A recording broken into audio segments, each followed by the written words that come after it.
بسم اللہ الرحمن الرحیم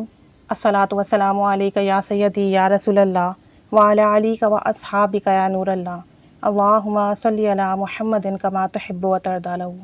اتنی مبارک راتیں اور اتنے مبارک دن ہمارے درمیان سے گزر رہے ہیں،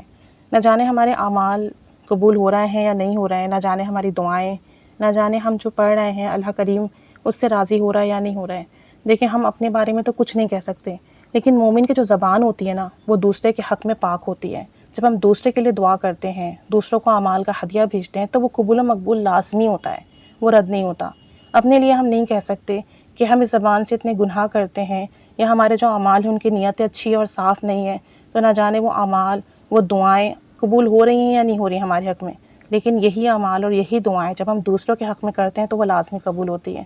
تو دیکھیں آپ نے آج یا کل میں ایک کام لازمی کرنا ہے، 2 رکعت نماز نفل پڑھنے کے بعد ایک تسبیح درود پاک کی، کوئی سے بھی درود شریف آپ پڑھ لیں جو آپ پڑھتے ہوں، اور ایک تسبیح استغفار کی، کوئی سا بھی استغفار پڑھ لیں، چاہیں تو استغفر اللہ صرف اتنا پڑھ لیں، یہ بھی استغفار ہے۔ تو ایک تسبیح درود پاک کی اور ایک تسبیح استغفار کی پڑھ کر جتنے بھی حجاج کرام ہیں، جتنے بھی حاجی ہیں، ان سب کی روح کو ہدیہ کرنا ہے آپ نے۔ نفل ہدیہ کرنے ہیں، استغفار ہدیہ کرنا ہے، درود پاک ہدیہ کرنا ہے، اور اللہ کے حضور دعا کرنا ہے کہ اللہ عز و جل میں تو بہت گنہگار بندہ یا بندی ہوں،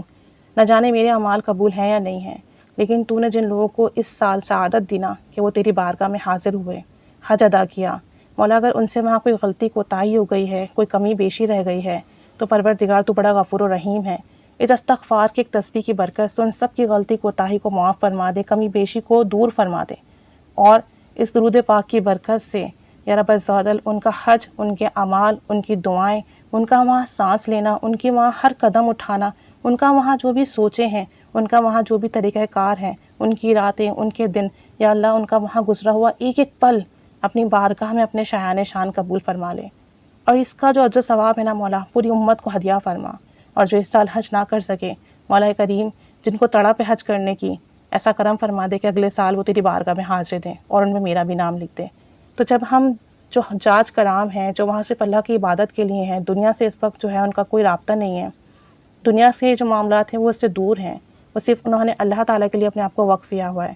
وہ جو وہاں اعمال کر رہے ہیں، جب آپ ان کے لیے دعا کریں گے نا اور وہ ان کے اعمال قبول ہوں گے، ان کی دعائیں قبول ہوں گی، ان کے ذکر و اذکار قبول ہوں گے، ان کا وہاں قدم قدم سانس لینا بھی قبول ہوگا، تو اللہ کریم اتنا غفور و رحیم ہے نا کہ وہ آپ کے بھی تمام اعمال، دعائیں، ذکر و اذکار قبول فرمائے گا، اور انشاءاللہ تعالی ہمیں بھی حج کی سعادت نصیب ہوگی۔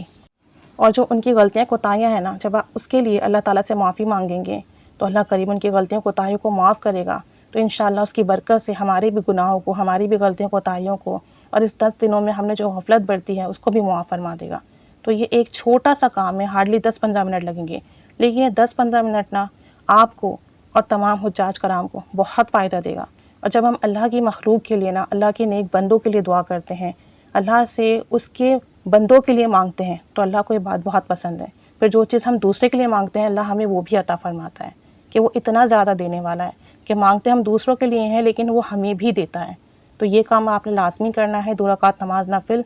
اور ایک تسبیح استغفار اور ایک تسبیح درود پاک کی، یہ پڑھ کر آپ نے اس طرح سے دعا کرنی ہے، اور پھر اس کے بعد اپنے لیے بھی دعا کریں، اللہ کریم ہم سب کو بھی حج کی توفیق و سعادت نصیب فرمائے، ہم سب کے بھی اعمال قبول فرمائے، ہم سب کی مغفرت و بخشش فرمائے، ہم سب کی دلی حاجات پوری فرمائے، اور ہمیں بھی بار بار حج کی سعادت نصیب فرمائے۔ آمین بجاہ النبی الآمین، صلی اللہ علی محمد صلی اللہ علیہ وآلہ وسلم، اللہم صلی علی محمد کما تحب و ترضی عنہ۔